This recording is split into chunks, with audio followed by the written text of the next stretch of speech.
Grande parte dos cristãos estão frustrados por confundir a expectativa proveniente da carne com a esperança proveniente da fé. Você sabe qual é a diferença? Fique comigo. No vídeo de hoje eu tenho uma palavra que vai abençoar a sua vida.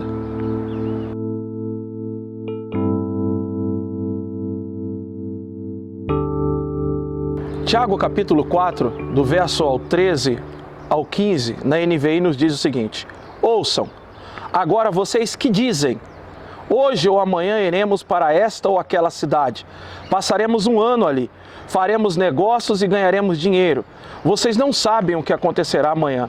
Que é a sua vida? Vocês são como neblina que aparece por um pouco de tempo e depois se dissipa. Em vez disso, deveriam dizer, se o Senhor quiser, viveremos e faremos isso ou aquilo.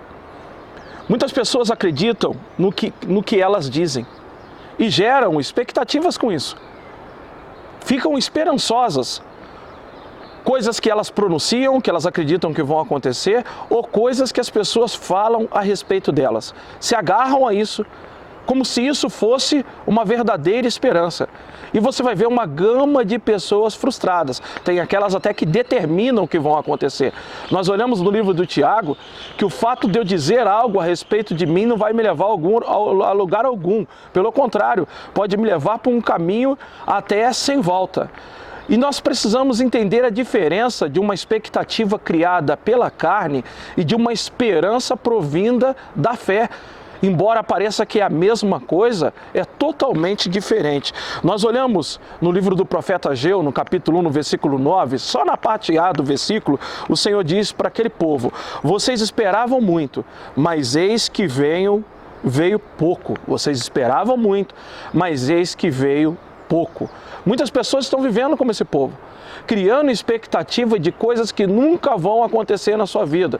Porque a expectativa que nós temos que ter, ela deve ser da esperança proveniente da fé na palavra de Deus. Por isso que em Isaías 55:8 está escrito, os meus pensamentos não são os vossos pensamentos, e nem os meus caminhos os vossos caminhos. Também em Jeremias, no capítulo 17, está escrito que enganoso é o coração do homem mais do que todas as coisas. A pessoa pode ouvir a voz do coração e achar que está ouvindo a voz de Deus. Se não quisermos errar, se não quisermos criar expectativas frustradas, primeiro, nossa esperança deve ser baseada na palavra de Deus. A Bíblia diz que a fé vem pelo ouvir e ouvir a palavra de Deus. E a fé é a esperança daquilo, é a certeza daquilo que a gente não vê, mas daquilo que a gente espera.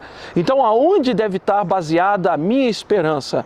Naquilo que Deus diz em sua palavra ao meu respeito e a respeito da vontade dele. A Bíblia diz que aqueles que esperam no Senhor não serão frustrados. Mas se você é daquele que vive determinando, vive declarando, vive dizendo que vai acontecer, porque alguém te ensinou assim, ou porque você acredita que é assim, e não tem isso baseado na palavra, não tem isso proveniente das Escrituras, Tiago reprova isso. Ele diz que isso é presunção e ele diz que isso é maligno. Ele está dizendo, aquele que diz vai acontecer, aquele que diz vai ser isso, mas não põe isso no crivo da vontade de Deus. Não diz se o Senhor quiser, não vai chegar a lugar algum. Ele chega a dizer que a nossa vida é como neblina.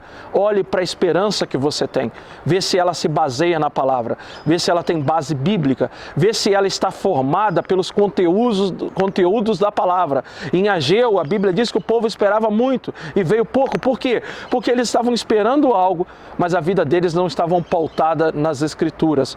Só pode esperar de Deus aquele que confia na palavra, aquele que está baseando a sua vida na palavra. Por isso que Jesus disse em Mateus capítulo 7 que existe dois tipos de casa, aquela que suporta a tempestade e aquela que não suporta. A que suporta a tempestade é a que está firmada na palavra, é aquela que se baseia a sua vida nas Escrituras, e aquela que não suporta é que a casa está na areia. Ele ouve a palavra, ele esquece a palavra, ele não se firma na palavra, mas se firma nos seus próprios conceitos, na sua própria ideologia, na sua própria crendice, e isso vai trazer frustração e decepção. Não quer se decepcionar? Busque a vontade de Deus. Aprenda qual é a vontade de Deus e espere dentro da vontade de Deus, porque os que esperam no Senhor não serão abalados e nem confundidos. Deus abençoe sua vida.